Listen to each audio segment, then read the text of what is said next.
Hello, and welcome to another episode of Hacking with Friends. My name is Kody Kinsey. I'm a security researcher at Varonis, and today I have my friend Alex Lynn on. And also for our first Q&A with Hack5 Native, we have Darren Kitchen on. Darren, Hey, thanks for joining us. It's good to be one of the friends. Thanks for having me on. Right?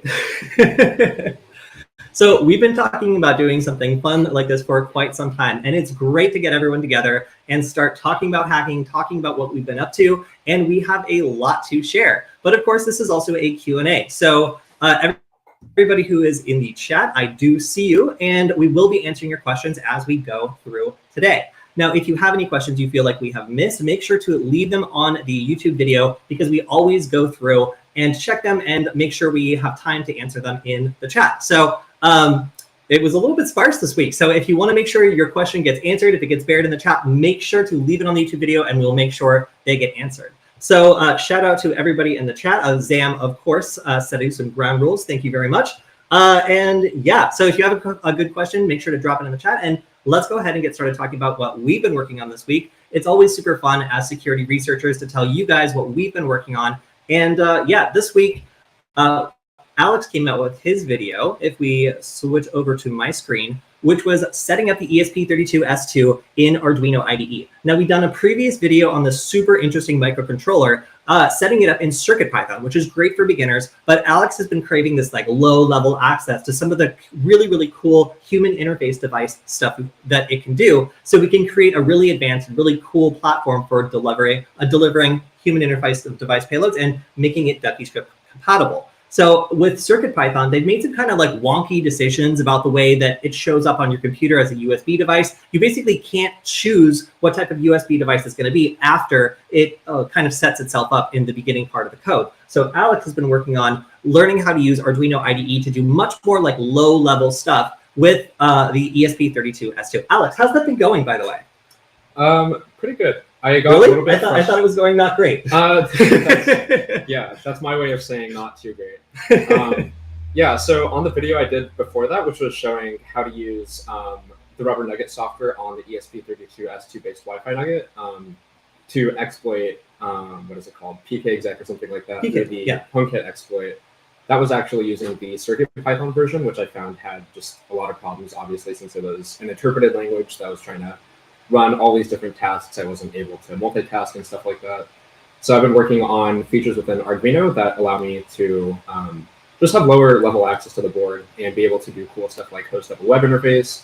So that way we can implement cool features like being able to deploy DepiScript payloads through a browser. Yeah. Yeah, so what I was remembering was also that it turns out nobody's really done some of the USB type stuff that Alex is trying to do, right? Yeah.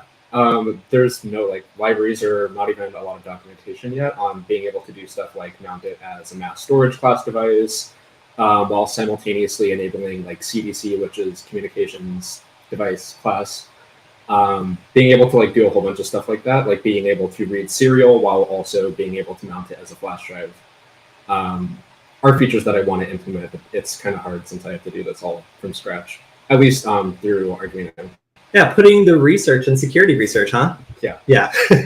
So, all right, let's go over to this video really quick and take a look at the top, best, or maybe most hurtful comment. First, Alex looks 14. That's not a question. But Alex, are you 14? No. Okay, moving on. Are you 14? Does this work on the ESP32 Room 32? No, it does not. This is the ESP32S2. It has USB included, integrated into it. So yeah, the Room ESP32 probably will not work with this. It'll work with the ESP32S2 room though. I think that's just the form factor that's like slightly chunky, but the regular ESP32 doesn't. Right, so the ESP32S2 is a new, really exciting chip we've been working with for a while that has lots of awesome stuff built into it. The older version of the ESP32 also has some cool stuff, but it doesn't have native USB, meaning you can't do these human interface device attacks that we like so much. So, all right, so over for me, I've been working on brute forcing stay logged in cookies, and really I've just been boning up on OWASP Zap. It is so cool, and I feel like it's a little poorly documented. So I've been putting out more videos on using OWASP Zap, but you guys got to watch it more if you want me to keep making them.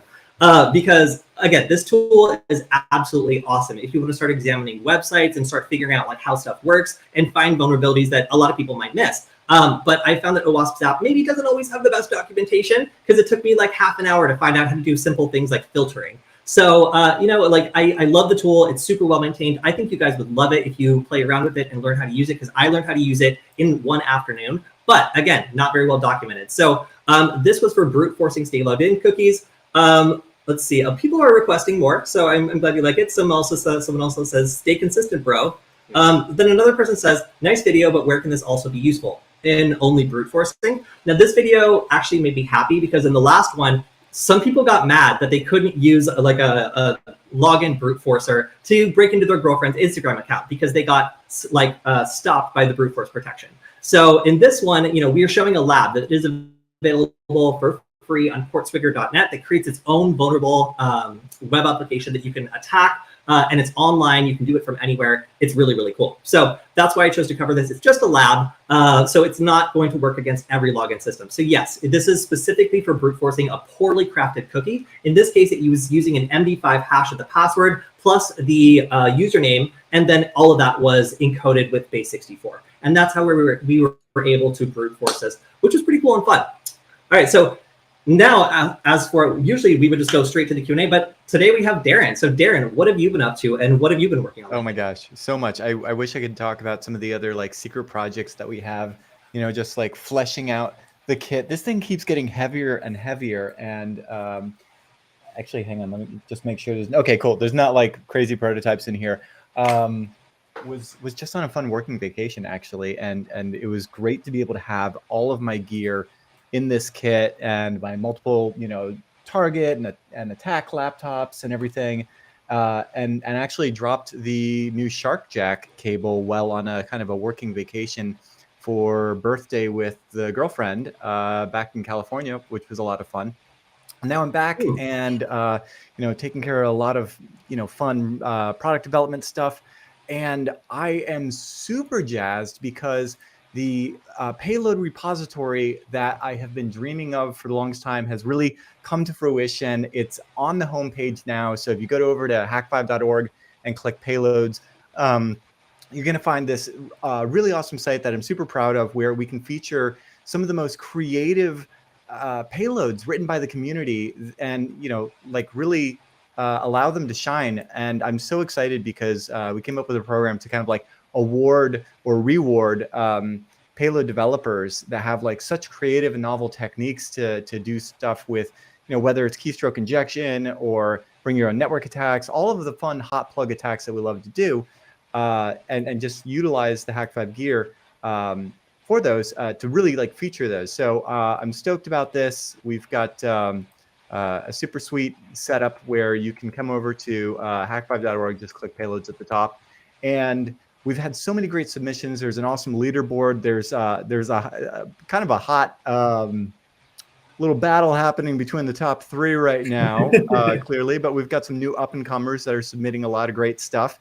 And recently just featured every week we're featuring a payload, and just sent out our monthly recap. So if you go over to the award winners, these are, the big winners for this month or for February, were Ducky Logger, which is a key logging system for the USB rubber ducky, which of course would work on your, which would work on the Nugget as well. It's Ducky script compatible. And so the idea there is it takes advantage of Linux vulnerability to inject a keystroke monitoring system, basically a keylogger, and then send those keystrokes live to an attacker machine. We've got an Nmap reconnaissance payload for the key croc. We've got a hash dumping payload for the Bash Bunny, which has some really cool obfuscation techniques that I really like. We've got an email forwarding one for the USB rubber ducky. The thing I love about this is it's for mobile, and this has always been the case. I feel like it was almost 10 years ago that we demonstrated how on Android with a USB OTG, back when everything was micro USB, an adapter you could hook into Android, which accepts a human interface device keyboard just like any other computer, and brute force pin codes. And so the idea that we're now seeing submissions into the repository for keystroke injection payloads against Android is really cool. And so this latest from Cribbit called Forward Email basically forwards the last email from either the Samsung email client or the Gmail client to, you know, whatever address you want. So lots of really cool payloads that have been released recently, you know, reverse shells, taking advantage of the PwnKit vulnerability, more Android APK installation, which is kind of crazy to think. You know, you get physical access to somebody's phone and suddenly you're installing a, you know, an APK, like an Android application, not in the Play Store. But the one that I absolutely have been loving lately is this, quite simply, Windows fake logon screen here from TWD. Have you guys seen this? I don't think I've seen this payload yet. Yeah, no, I love this one. It is just about like the most beautiful illustration of a phishing attack, because, you know, you find an unattended workstation on your physical engagement, and what it does is it emulates the Windows login screen with details down to the username, which was one of those, you know, changes with Windows 10 where the UI is very different, and I'm assuming on through 11. So what it does is it grabs the username in PowerShell, passes it to a locally hosted HTML file that it opens in a full screen browser, right? And so when the user sits down, it's going to look and feel just like the real login screen. But when they log in, it sends an HTTP post to your attacker, and it was actually really easy to set up. You want to see a demo? Yeah, absolutely. So basically the scenario is like you walk in, you find a computer that's already logged in, but you don't have the password. So usually it's like, you know, you can only do whatever you can do in a couple seconds, but this time you can get the password as soon as they walk in, which is kind of great because you don't need to worry. I also have to say, I didn't even know you could attack, you know, mobile devices with a keyboard until I saw a guy at a McDonald's gaming with a full keyboard into his Android phone. And then I was like, wait a minute.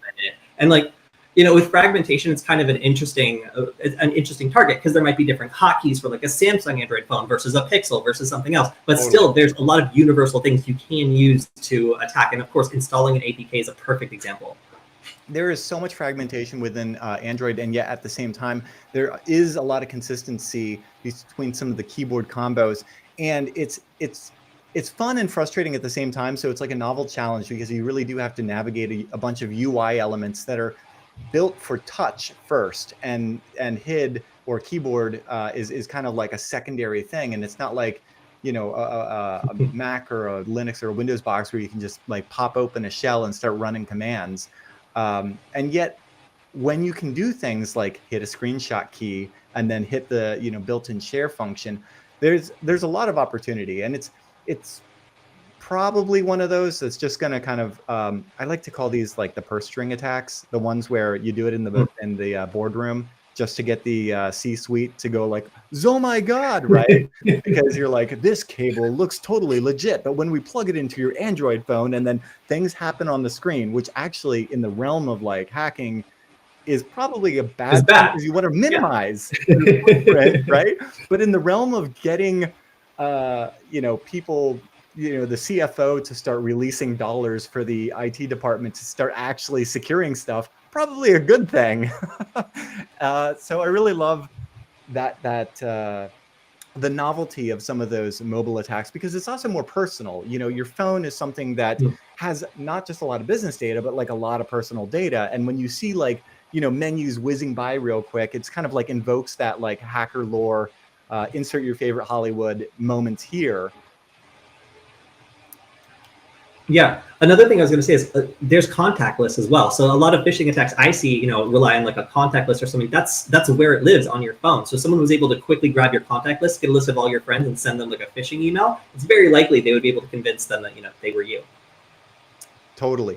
So this this payload is actually really easy to set up. All you do, if you go ahead over to the downloads, it'll take you straight to a very well documented thing on the configuration of it. You literally just change one URL in the payload itself, wherever you're actually having it pointed. And I've actually here, if you go full screen on me, I'll be able to go ahead and give you a little demo of it here, because I have just the perfect Windows box and Linux box listener here to kind of illustrate how super simple this is. So you let me know when, okay, perfect. So if I actually come over here to my Linux box, I have, I just have a very simple Kali installation. And I love this PHP command line argument where you can do tac s and set up a web server on the quickness. And so obviously I'm doing that with sudo because I want it on port 80. And basically this is going to host that q.php file for the quickness, because why waste characters, right? And all that q.php file is going to do is wait for an HTTP post and save that into that q_log or q_loot.log, because we're hackers and we need to talk like pirates. So, all right, so I've got that server running. And now if I come over here, you can see my bash bunny is now ready to go. All I have to do is flip it to switch position 2. And let's plug it into our target Windows box here, fully patched. And this does not have a whole ton of optimization or obfuscation. I actually think in the realm of payload development, you really want to do your obfuscation and your optimization last, because you really want to get a sense of like what's going on. Because if something breaks, you're not going to be able to see it if it's in a tiny command window. So in this case, we've got a big ass PowerShell pops up. So many delays here. Honestly, a lot of this could probably be either either run off of a stage or shortened into using a lot of PowerShell aliases into the run line. But what it does is it changes the power configuration so the screen doesn't time out. Nice. And then it gets the username and it sets up it actually loads the HTML from the bash bunny over USB mass storage. Now, if I were to be optimizing the payload, I would actually use RNDIS Ethernet or even CDC Ethernet to make it emulate a network. And then you would have your bring your own network attack there. And then that way you could also just pull the PowerShell over that with IEX.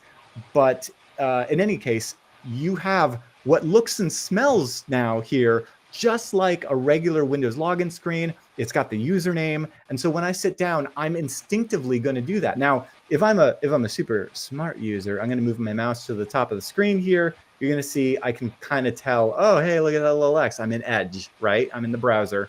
And if I hit whatever it is, F11, I think it will unfull screen it. Not important here. What's going to happen, though, for the vast majority of people, they're just going to type in their stupid password. So I'll type in stupid password. I can see it's also got the blinking cursor. So like, why would you move the mouse around when the cursor's already blinking? I mean, what are you going to click on it again? So it kind of discourages people from doing the one thing that might give the game away.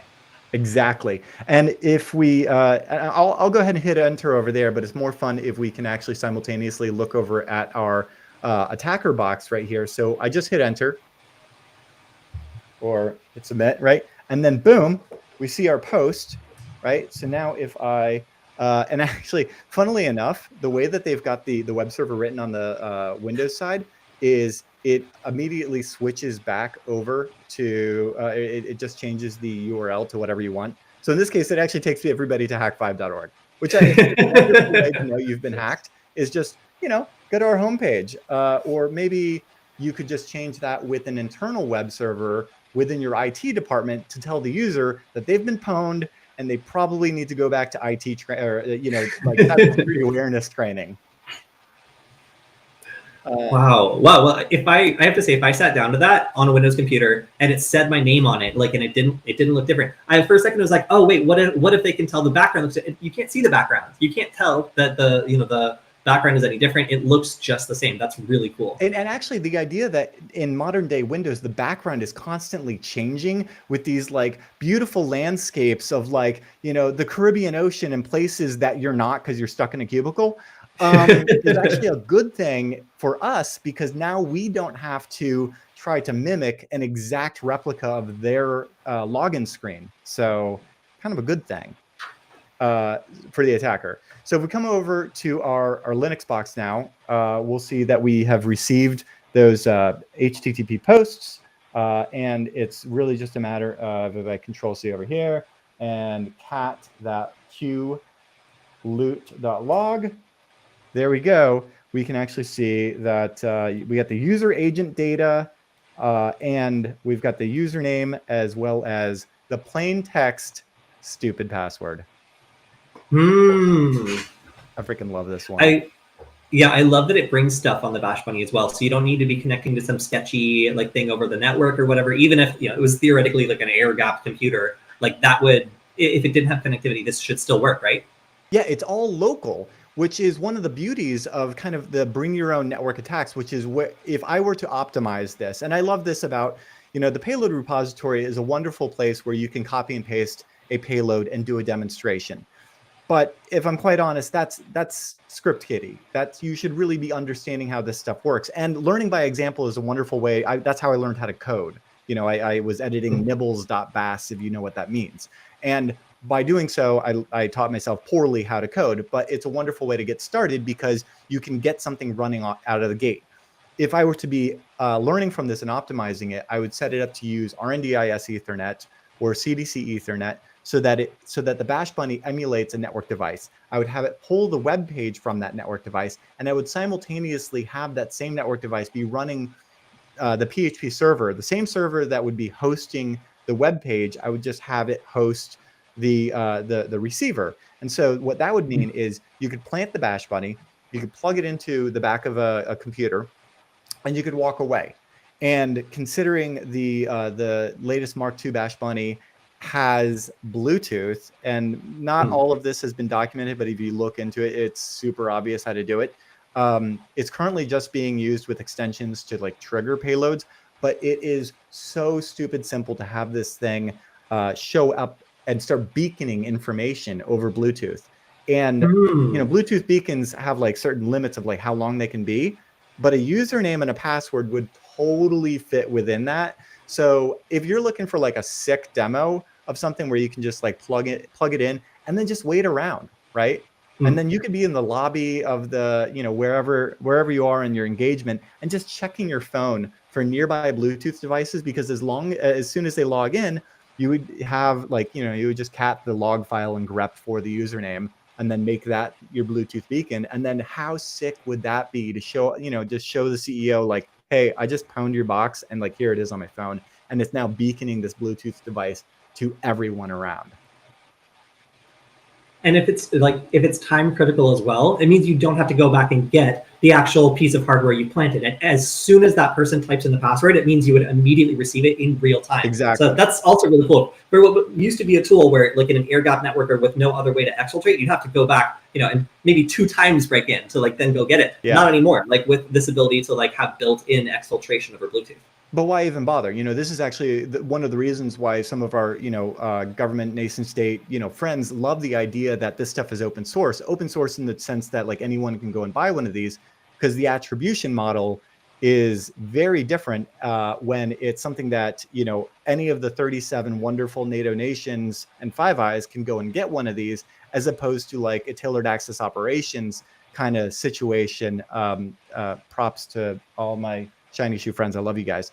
And the idea there is, you don't necessarily like this is, I get it for like a lot of us. Okay. Yeah. It's $100. Like that's, kind of a big deal. You would probably want to go back and get your hacker tool.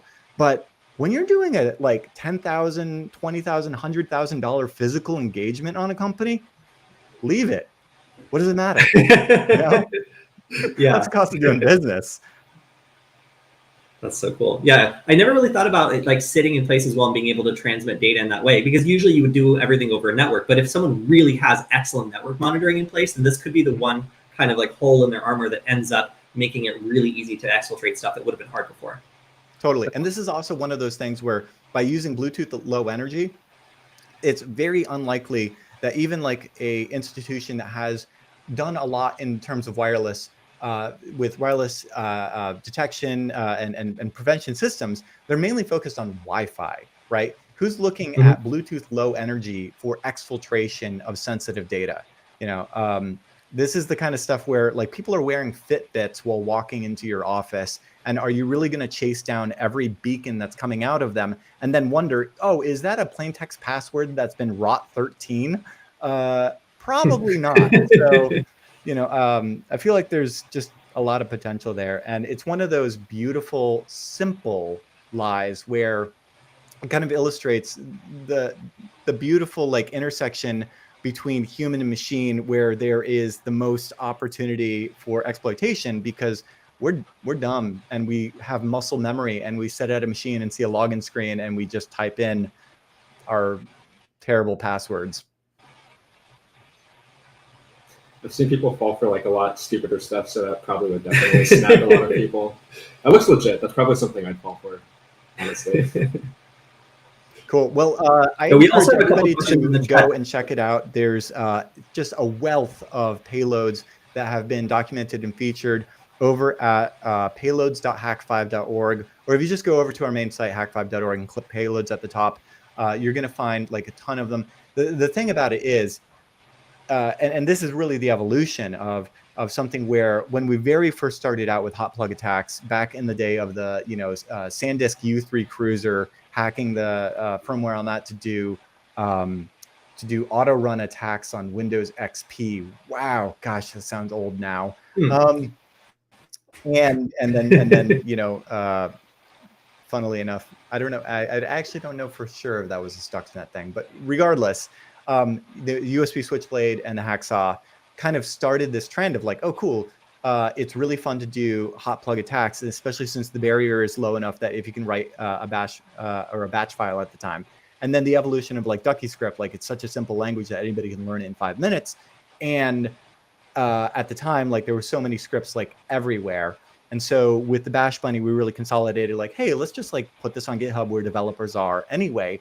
And it's wonderful for developers. I absolutely love that I can, git clone a repo and have like a ton of stuff.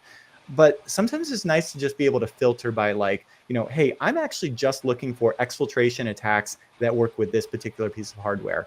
So if you're looking for a prank that uses a Bash Bunny, or an exfiltration thing that uses a rubber ducky, or recon that uses a shark jack, you can filter really easily and find some of the amazing payloads that the community has contributed. And I encourage everybody to go and not only find it, but also contribute, because you get you can get featured and you can get rewarded, and we're going to have a big old payload hero ceremony at the end of the year, which I'm very excited for. Well, Alex will have to enter the running with his last Linux escalation payload that was one of the nastiest payloads. I guess I would say the dirtiest payloads I've ever seen. Alex, what did it do again?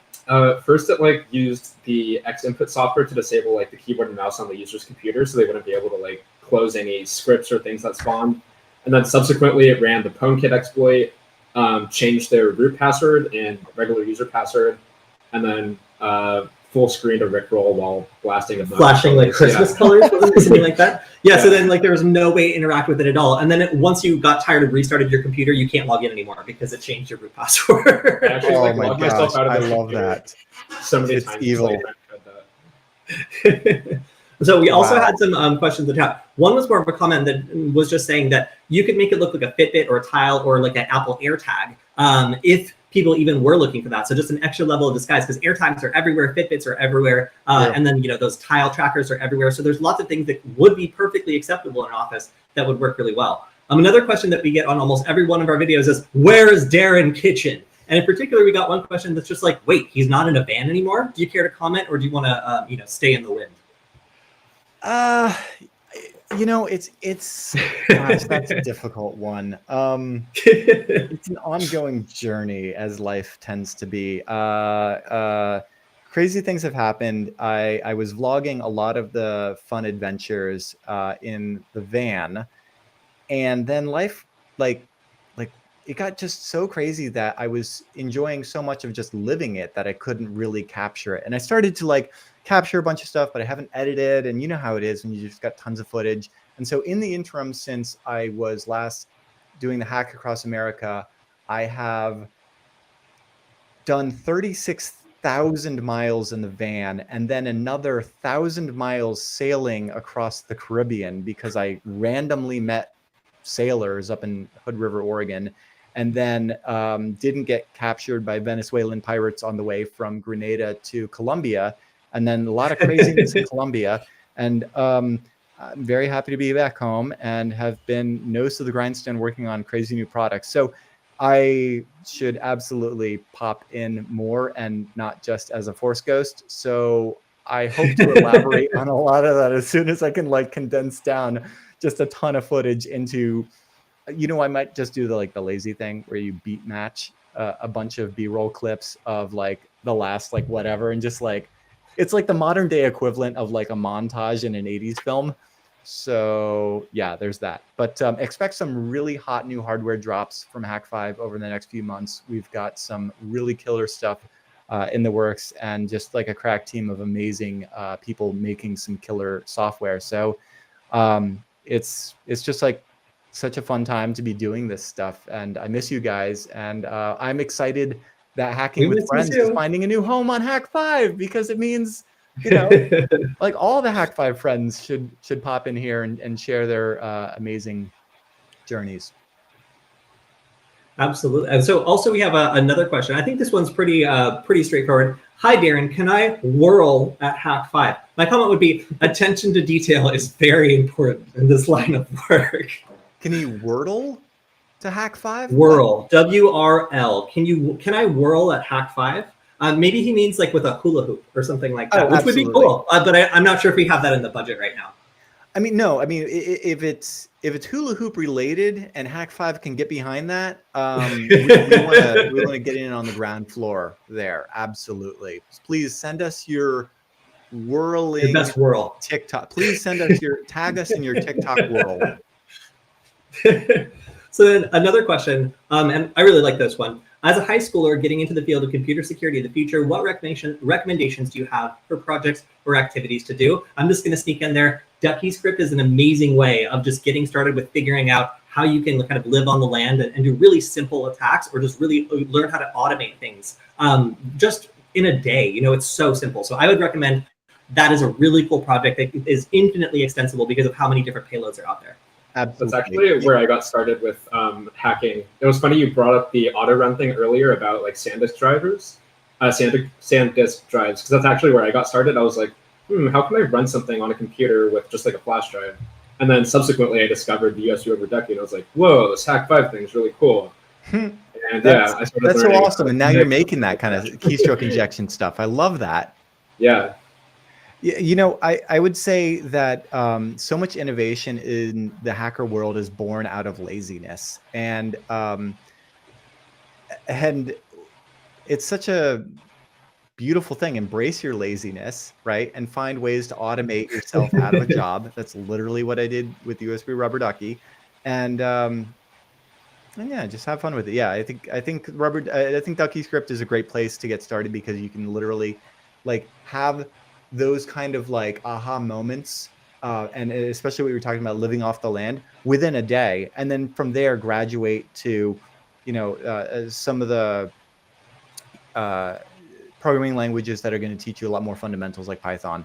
And I wish I could say more in regards to DuckyScript, but I think I should just leave it at that for right now. Yeah. So Darren, I know you have to take off in a little bit, but there was two more quick questions. Please. One of them is, why is Darren so cute? And then the second one is, what kind of whiskey are you drinking? Which I'm assuming is being directed to you, because I don't drink whiskey. And okay. Thank you to my girlfriend that may have dropped that comment.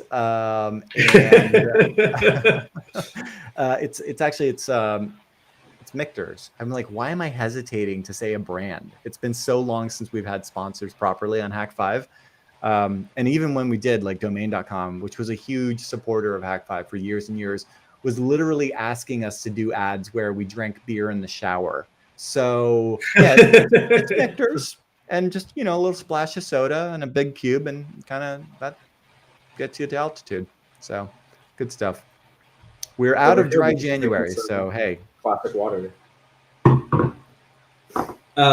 Here's a great question. So FBI in the chat, what's the most illegal hack you've performed? Hey, wait a minute. I know this one. You're not going to get me. Nice try. Maybe next time. Well, you know, if you're a minor, you can't be charged as easily. So good that's a story for another time. From the immediate chat. Alex, do you want to pull up the one from the video? Which one? The ConeKit export? No, the one from the videos that Michael pulled up. Oh, the questions. Yes. Okay, I misheard you because I have thick headphones on. Okay, cool. All right, we have a question from a video I did a long time ago, advanced Wi-Fi scanning with Aerodump, if you want to take that. Sure. Yeah, what is it? Wait, are these the questions you want to take? Yeah, let's do it. Okay. Great. Thanks. Awesome video, but I have a question when I run Aerodump NG and a specific BSSID. Can't capture any of the devices connected to this network. Why? It's my own network, so I'm sure there are 5 devices connected to the network. Sure that it's tuned to the right channel that your network is on, I would say. I'm honestly not sure if it's... Other one's 5 gigahertz. So like the two number one reasons you won't see something when you're running AirDump NG or something like that is either you're on the wrong channel or you're really on the wrong channel. And it's a 5 gigahertz device and you're using a 2.4 gigahertz wireless network adapter. So pretty simple case there. Just check those 2 things. But also if your card's not in monitor mode, it sure won't find anything either. But you would probably get an error trying to start it. So that would be my best guess on that. Oh yeah, and then we got our most popular comment. Miss the old Hack 5 videos. We're trying, you guys. Come on, we're trying new stuff. But we also miss the old Hack 5 videos sometimes because that's what we grew up on. All right. What have we got next? Cool. This is on my most recent video, I think, featuring the ESP32S2. Someone says it would be great to make a home screen or the screen displayed when you turn it on, some sort of Tamagotchi interface, which is spelled terribly wrong. Hey, took me a second there. Then after you do some specific thing where you get to the hacking mode or hacking interface. Yeah, the thing for the rubber nugget is I wanted it to like deploy payloads as quickly as possible, so I just like completely eliminated the loading screen. But some of the other software that we're working on, like the Nugget Invader, which contains like network attack tools, or Nugget Defender, which is for network defense. I did implement like a cute little loading screen animation while it like scans for networks and other stuff like that. And it's really cute. I tried to put in Tamagotchi like faces on it, but everyone said they were too excited and that they didn't. They were too wet. They didn't like that I took them from like animes where the eyes were big and crying or like too expressive, I guess one might say. So in the end, I was told to tone it down. Because it was just a little bit too much. So I've tried, but I got feedback that it was too much. So, maybe somebody else should be in charge of picking the eyes for this. Yes. Do you have any good questions? No, not yet. How about scan for a better audio setup? Hey, you guys, we got a 3D printer running right next to us. We're doing the best we can here. All right. What's the next question? Question that we get quite often. Is this the same guy from Nullbyte? Something pretty similar. Both guys don't blink at all. Why is the number one characteristic people recognize about me is not my face? It's just the fact that I don't blink when I'm nervous.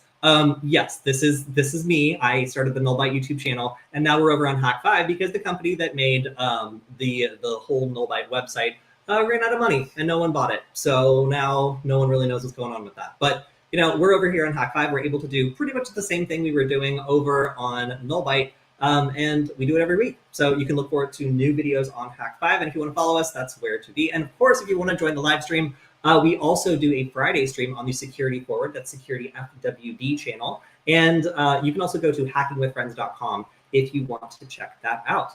So what noob question really grinds your gears? Can you hack my spouse? Can you hack my spouse? Yeah, it just like implies that your relationship is already so far gone that nothing can possibly save it, and that at some point you should have a deep moment of internal reflection and just realize that it's not going to work out if you're going to do that. And even if you did, then like you're kind of not a great person for doing that to another person. So like maybe it's just not going to work out at all. So I would say that's probably my number one question.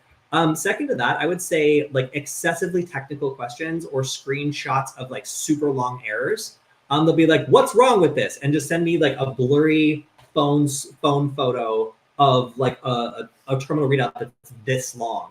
And I'm like, at no point in my day do I have enough time to figure out like what operating system you're on, what you're trying to do in the first place, and then finally, what is wrong? So those are really, really hard questions to answer. My eyes basically glaze over as soon as I get a technical question without the right amount of context for me to understand what's going on. Another question is, have you ever helped hack someone's spouse? No, not only is it completely illegal, it's unethical. And on top of that, there are already services out there that do basically that under the guise of being like child safety monitors or some other like excuse. But there's plenty of people already making the world a worse place out there, and we would never do that. Again, I would just recommend you go to a marriage counselor, or maybe just accept the fact that the trust in the relationship's gone and you should move on. Plenty of fish in the sea, you know?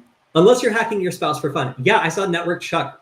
His new thing seems to be just like hacking his wife with, of course, with her permission. So I guess that is something people really want to see, like prank hacking your wife. Another person just simply asked, "Can I have cheeseburger?" Yes. Cody's a big fan of cheeseburgers. Yeah, He's a real cheese boy. That is not my nickname. Yeah, it is. All right, so what do you guys do for a living? You're looking at it, buddy. This is what we do for a living. Make So videos on the internet. we make videos on the internet. So we teach people how to get started with ethical hacking. We like to also make our own cool stuff. So Alex here is the principal designer and programmer of the Wi-Fi Nugget. So Alex makes educational hacking hardware on top of making YouTube videos for all of you. And I work as a security researcher at Varonis. So that means I get to get access to some really, really cool research that their security team does. So I get to learn about all these really interesting exploits that are happening kind of like ahead of time sometimes, which is great.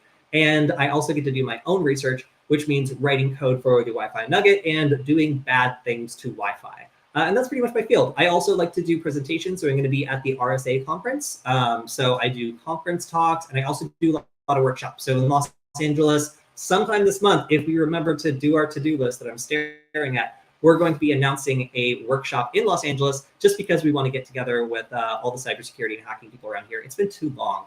And, show off our nuggets. Who doesn't want to show off your nuggets, right? Damn right. Yeah, so also big shout out and thank you to everybody who supported the Wi-Fi Nugget project. Alex and I started that not like 6 months ago, less? Oh, yeah. Yeah, so it has been incredible. Literally hundreds of people have bought them. And we've had really, really great feedback from the community. So thank you for making it possible for Alex, who is 18, to be able to create a successful educational hacking tool. It's been quite a fun ride, and you guys are responsible for making it successful. So thank you very much for all of that. Someone actually asked what we're putting in the background. A ton of nugget cases. Oh, we're ramping them up for the workshop that we're probably going to do, actually. We're just printing some faceplates and back cases for the nuggets. Yeah, so part of the development of the Wi-Fi Nugget has been figuring out how to make it survive transit. So originally it was just a circuit board with like buttons and a screen and stuff soldered onto it. But over the course of the last several months, we've designed a specific case for it that after repeated testing has been shown and proven to survive a beatdown. So we took a Wi-Fi Nugget and just beat down on it, and the case actually protected it. So the next evolution of Nugget also has a case that allows it to be kind of work like a gamepad, and it makes it all sealed up and kind of like a lot more resistant to getting broken, because anytime mine gets free in my bag, it's at risk. So it's been a lot of fun, and yeah, we are currently using 3D printers to do some really interesting stuff. We have glow-in-the-dark filament in one printer, which sucks, by the way. It's really hard to print with. We have black PLA plus and color changing filament that we make our cases out of. So we've learned a lot about making 3D printed cases. We've learned a lot about electronics. We got sponsored by PCBWay. You guys might have seen some of the ads. That's actually our first sponsorship ever. So PCBWay was our first sponsor, but I'm sure there will be more to come. So it's been a really crazy 6 months. And yeah, what we do also has been changing a lot as we start to do more hardware stuff and start teaching with the Nugget more. Yeah, it's been really, really cool. Someone asks, are you going to make any other types of nuggets? Hey, yeah. Right now we have a split between the D1 and the S2 nugget. The D1 form factor, which has the ESP8266, which has more support for things like Wi-Fi attacks, reconnaissance, and other stuff like that. And then the S2, which has native USB. So I've been working on implementing some features like we talked about earlier with the rubber nugget for stuff like keystroke injection or other HID-based attacks. Kody's actually done a few videos in CircuitPython covering different attacks like a mouse jiggler, I think, and some other cool keystroke injection-based ones. But those are currently the 2 different types of nuggets we have, but we are working on a few other prototype nuggets that are a little bit smaller and also SMD, which means we're just using like completely flush components that are on like a really flat board. Think of the smallest, thinnest, sexiest nugget you can think of, and that is what we're working on right now. So we're looking at miniaturizing this by it's quite a reduction in scale actually. Oh, yeah. The nugget's a lot smaller. It's really flat, and it makes it really easy to like hide it in a bag or something, or just have it just like fit in. It's so small. I love it. The problem, of course, is there's a huge chip shortage. So anything that involves sourcing lots of raw components is a really, really, really bad idea right now. Ask the guys at Flipper Zero. They're not having Flipper One, Flipper Zero, whichever number of flippers. You guys know what I'm talking about.